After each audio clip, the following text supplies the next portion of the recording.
Fiery horse with the speed of light, a cloud of dust, and a hearty hi-yo, Silver, the Lone Ranger.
With his faithful Indian companion Tonto, the daring and resourceful masked rider of the plains led the fight for law and order in the early western United States.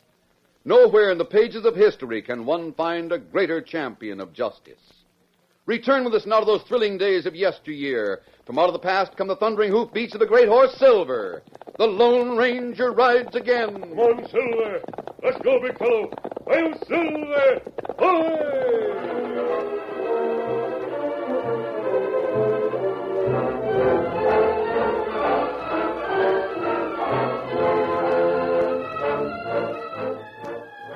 Dan Reed, 14-year-old nephew of the Lone Ranger, sat on his horse Victor on a hillside trail watching a small wagon train making its slow and tedious way across the plain.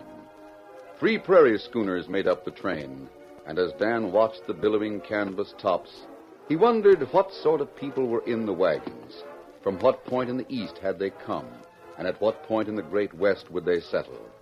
To Dan, the west was home.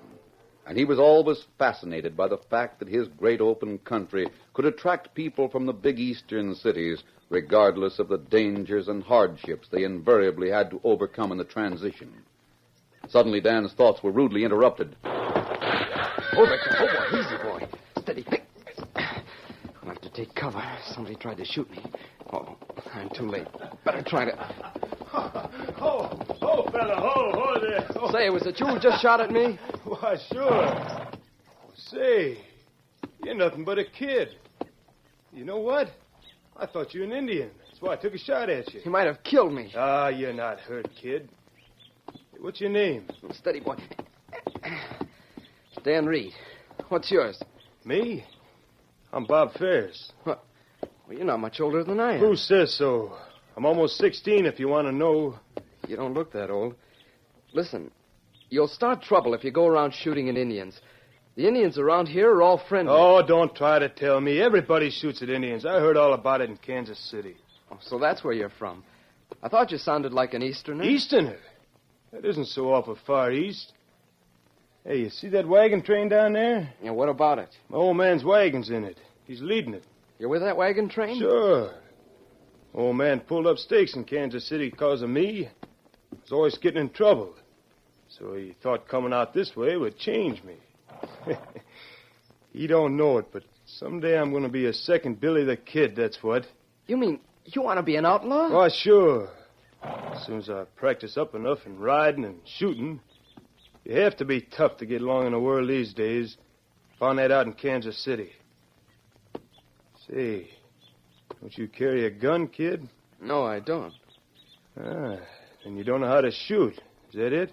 Well, I can shoot well enough, I guess, but I haven't any need for a gun, so I don't carry one. You shouldn't carry one either. Well, this one isn't really mine. It's my old man's. I sneaked it out of the wagon this afternoon without him knowing it. Your father won't like that, will he? He's one of those mild sort of men. I think he's a little afraid of me because I turned out to be so tough. You mean you'll really act, tough with your own father? Why, sure. He never could handle me. Neither could Ma. Always preaching to me about changing my ways. But it don't do no good. I see. I guess I better be going. My horse is getting restless. Look, Bob, you'd better not shoot at any Indian you might see. If you do, there's no telling what will happen. What? Say, I'm not afraid of the Redskins. Always said I'd like to get a shot at one. You know, kid, you talk like my old man and my ma. You should have been their kid instead of me, maybe. If I had a father and mother living, I'd do all I could to please them. You mean you haven't got any? No. They were killed by Indians years ago. Oh. Then you're on your own, huh? Yeah, you're sure lucky. Look, I don't like that kind of talk. Guess I'll leave now. See you sometime. Come on, Victor. Hey, wait a minute, kid. Guess I scared him. Bet he's a type that's easily scared anyhow. Well, might as well get back to the wagon train. Get up, fella.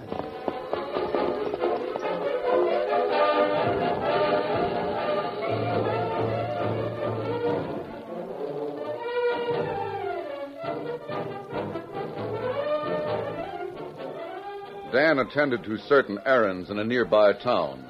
Then at dusk, he joined the Lone Ranger and Tonto in their camp in the hills. He told them about his encounter with Bob Ferris.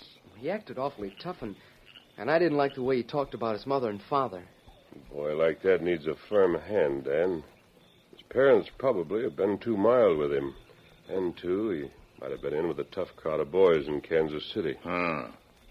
Him need someone to make him do right, Kemosabe. It not good him steal father's gun, shoot at Dan. Well, he really didn't mean to shoot at me. He thought I was an Indian at first. His imagination is running away with him. If he shoots at an Indian, he might start trouble. That's what I told him, but he laughed at me. Of course, he acted awfully tough, but... But what, Dan? Well, if I had to, I bet I could lick him. Why,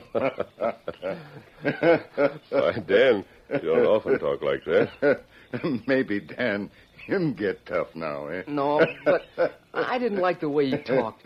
He needs to be shown that he isn't as tough as he thinks he is. Dan, I'm sure you know how to use your fist when necessary. But Bob Ferris could be shown that his boasts of being tough don't pay in other ways. That's right. Not him. He thinks he's tougher and smarter than anybody else. It's commendable, Dan, that you resent his attitude toward his parents. But a boy like that needs a certain type of guidance that his father evidently isn't capable of giving. Well, maybe so. But he even said he wants to be an outlaw like Billy the Kid. Oh? A boy like that needs to be taught that courage, a quick mind, and a quick trigger finger can be used more profitably on the side of the law. Billy the Kid would have been famous as a lawman had he been properly trained in his youth. That's right. Well, I bet nobody could teach that fellow Bob Ferris anything. They'd be foolish to try. You really are down on that Ferris boy, aren't you? Well, let's forget him and get something to eat. Come on, Tonto. We got supper.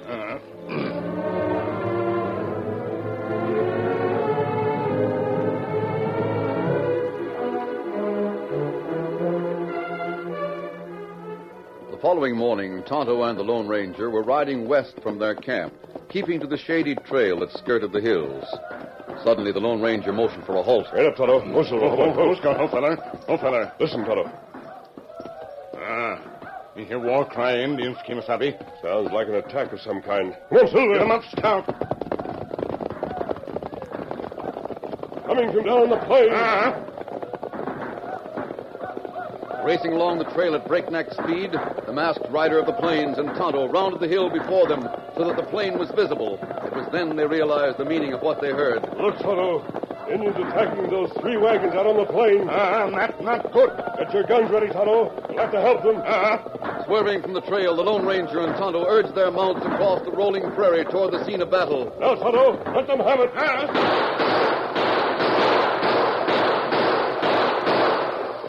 The sight of the masked figure on the huge white stallion seemed to be too much for the Indians.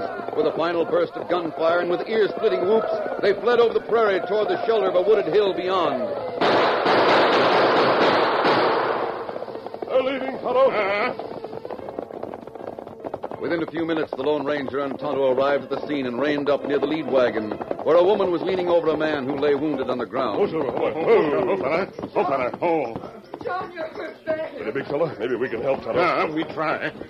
Yeah, perhaps we can help. My Indian friend is good at caring for wounds. It was all so sudden. Those awful Indians. And then John was shot. Me look at wound here. Yeah, him not hurt bad. Him be all right soon. Oh, do you really think so? Me fix him. Him shot in shoulder. Soon him get well. Thank heaven. We saw what you did.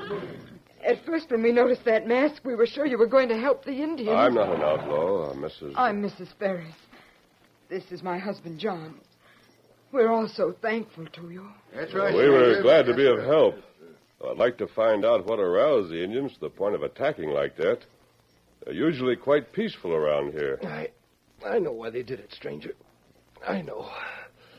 Easy now. Easy. Me fix him.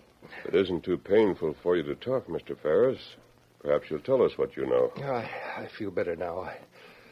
It was my boy, my own son, Bob. He was the cause of it. I hate to admit it, but it was Bob's fault. Bob Ferris. And he's your son, huh? Yes. I've already heard about your boy, Mr. Ferris. You heard about Bob? But how? We just come out this way. Yesterday, Bob shot at a young friend of mine, mistaking him for an Indian. He said he had sneaked your gun out of the wagon. Yes, he did. Told him not to do it again, but this morning he did, and this was the result. The result was almost a calamity for all of you. Poor Bob. I don't know what we can do with him. He ought to be punished right now. Let's pull him out of the wagon. That's where he's hiding. We'll teach that young scamp a lesson. You bet we will. No, wait. I'll bring Bob out. I'm sure he's sorry for what happened. Bob? Bob, dear? Come out here. Please come out. I'll look in the wagon, Mrs. Ferris. Oh, Martha, that boy is almost more than we can handle. He isn't here, but he did leave a note. Right? Yes, the boy's gone. He left this printed note inside. Note? What does it say? He wrote, I know I'll be blamed for what happened, so I'm leaving, and I won't be back. Bob. Oh, no. My boy. Alone in this wild country. Let's trail the little scamp and bring him back. I say he ought to be punished good, that's what. No. He must had us all massacred. He's a no-good button, that's what. Oh, wait, all of you. Don't forget he's only a young boy. He's not entirely to blame for what he's turned out to be so far. What do you mean, stranger? I mean, Mr. Ferris, that your boy needs a strong hand to guide him into the right path. You haven't given it to him. Perhaps he respects strength and firmness, and you haven't shown that to him. But he's our only son. Our baby. Oh, no, Mrs. Ferris. Bob is growing into young manhood. That's something that you both must realize. I guess we deserve what you're saying, stranger. But if Bob was back and we had another chance, we might do different. Maybe you'll have your chance, Mr. Ferris. We'll go after Bob. We'll find him. And when he's ready, but not until then, we'll bring him back to you. Oh, if you only would find him. I think we can, Mrs. Ferris. No telling what a boy like Bob will do before we catch up with him. But not knowing the country, he can't go far alone. Well, mister, with the Indians aroused like they are, I don't hold out much hope that you'll find our boy alive. But if you do, and you bring him back to us, we'll do what we can to turn him into the kind of a young man you think he ought to be. I promise you that.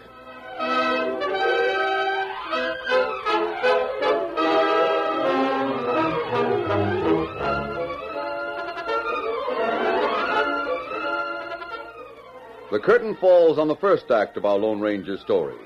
Before the next exciting scenes, please permit us to pause for just a few moments.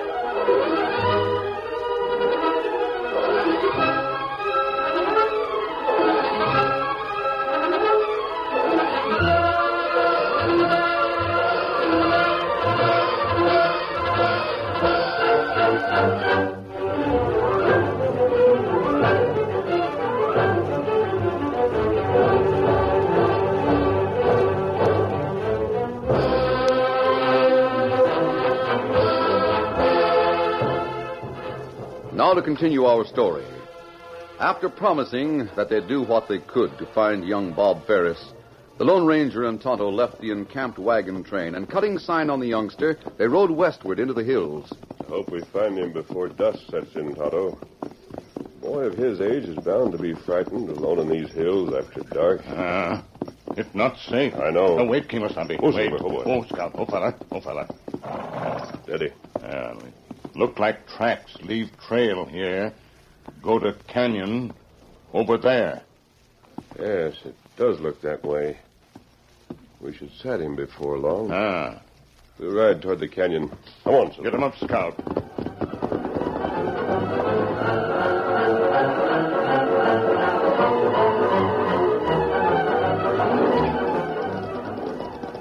Oh, Silver. Oh, Scout. Oh, fella. Oh. Look, Kimasabi. You see, boy, him standing entrance to cave. Him hold gun. Yes, I see him now. Don't you come any closer, outlaw. Put down that gun, Bob. We came to talk to you. Don't you come here, I said. Gun in hand, a scared young'un. Not good, Kimasabi. It dangerous you go close there. Don't worry, Tonto. I'm coming up there, Bob. Remember, I said put down that gun. Wait here a moment, Tonto. I told you not to come closer, didn't I? Stay back, mister, I'll shoot you. I don't think you will. I'll shoot, I tell you, I will, too. You stay away from me, you outlaw. I'll take that gun. No, give that back. You let me alone. Take it easy, son. Not going to hurt you. All right, Tonto. What are you going to do? You have a lot to learn, Bob. I'm taking you along with us to our camp. And you let me join up with you? You teach me to be an outlaw? I intend to teach you to be a man, Bob. I'm not an outlaw, as you think. Then I won't go with you. Oh, yes, you will. Get his horse, Tonto. Just inside the cave entrance. Me bring horse out. You can't make me go with you, mister. I think you'll come. I won't get on the horse, so it's no use bringing him out. Son, the only language you seem to understand is force. I'll put you in the saddle. Let go of me. Put me down. There. Now, stay on that horse, or I'll have to tie you on. Lead him back to our horses, Tonto.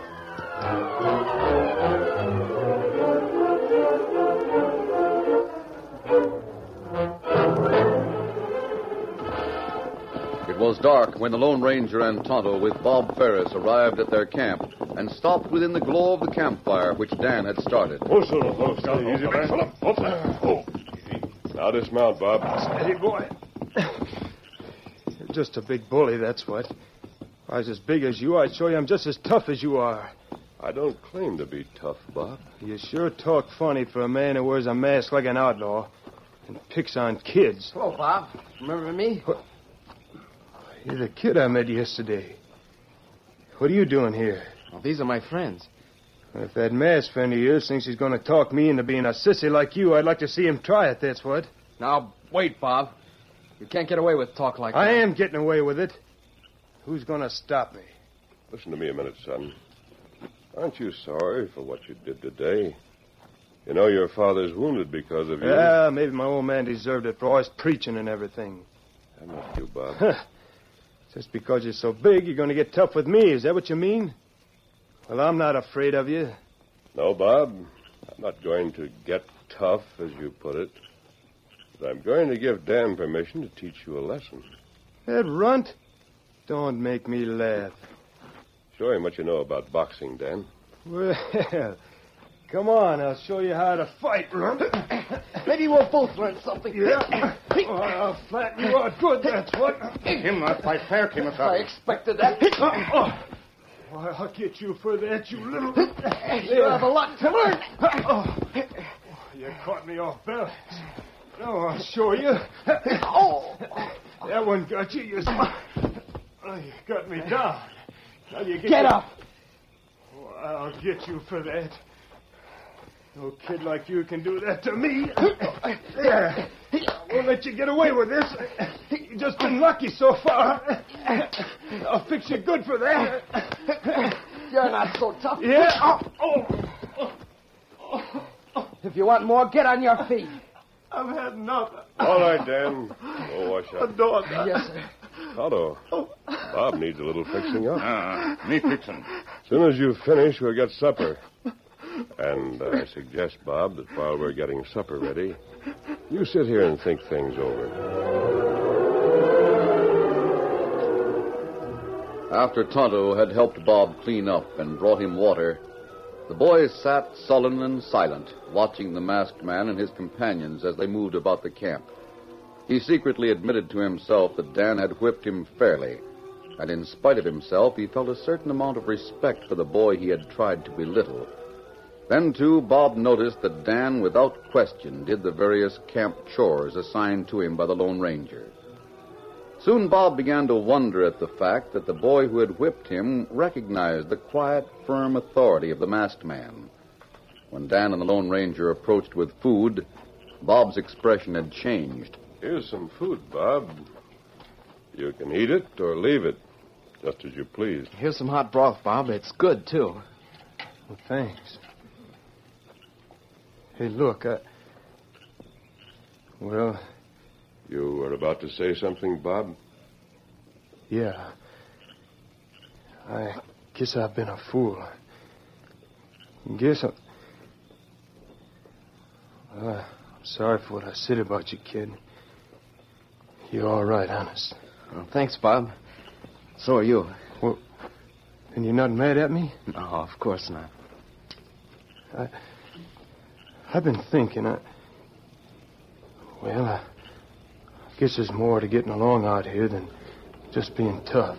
Oh, there are many men, Bob, who have little bodily strength, yet they're better men than many who are big and strong, because they never take advantage of another's mildness or timidity, and they respect those who have authority over them. I guess you mean I'm not much good then. The way I treat my my father. You did take advantage of his love and kindness, Bob. Because he wasn't firm with you, you decided you could be tough and get away with it. I think you've learned your lesson. I want to go back to the wagon train. I want them all to like me, but they won't. They hate me now for everything. Suppose we mount up and ride over there, son. I think they'll soon understand and want you to be back with them. Well, what do you say? Shall we go? Golly, you sure are all right, mister. I'm ready to go. Right now.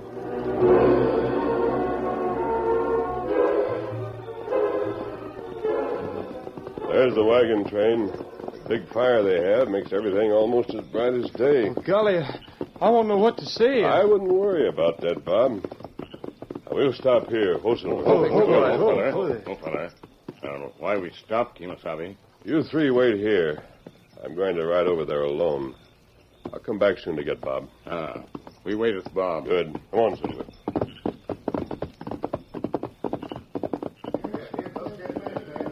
Oh, Silver, ho!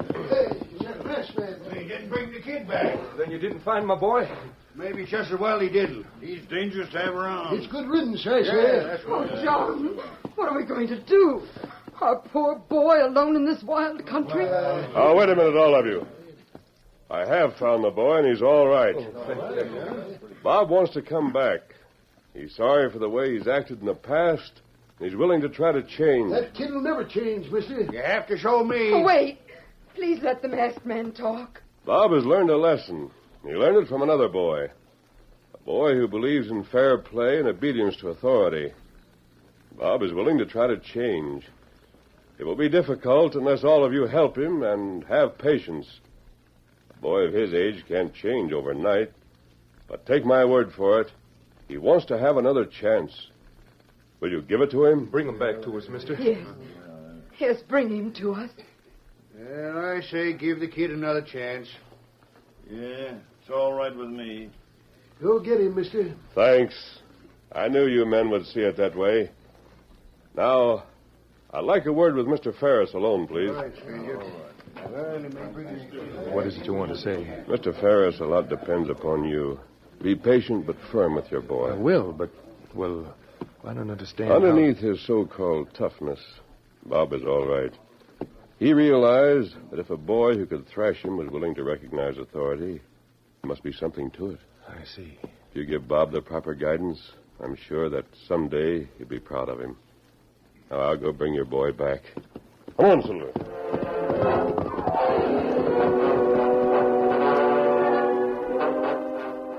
A few days later, the little wagon train had arrived at a new campsite.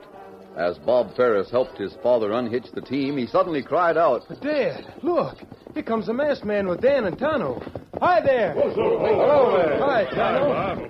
Golly, I'm sure glad to see you again. We came by to see how things are going. Fine, stranger, just fine. Son? Yeah, Dad. Lead the horses around the back of the wagon, son. Oh, but gee, Dad, I want to stay here and talk to Dan and Tonto. Take the horse, Bob. Yes, sir. I'll be right back, Dan. All right. I see the boy's learning fast, Mr. Ferris. Him do all right. He's sure a changed lad, mister. Oh, once in a while he forgets himself, but then he seems to think of something and grabs hold again. Oh, I'm so glad to see you again. You did wonders for our boy. He's doing it for himself, Mrs. Ferris. Well, come, Dan, Tonto. We ride back to camp now. Golly, are you leaving so soon? Yes, Bob. Someday we'll see you again. Come on, Silver. Bye, Bob. Come on, Victor. Gallop, scout. That masked stranger is so big and strong. Yet there's something about him that, well, I just don't know how to explain it. I know, Mom. What is it, son? Well, he doesn't try to act tough. And you know what? I can tell you who he is, too. You can? Who is he, Bobby? He's called the Lone Ranger, Mom, and honest, he's the most wonderful man I could ever meet in my whole life. That's what.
The story you have just heard is a copyrighted feature of the Lone Ranger, Incorporated.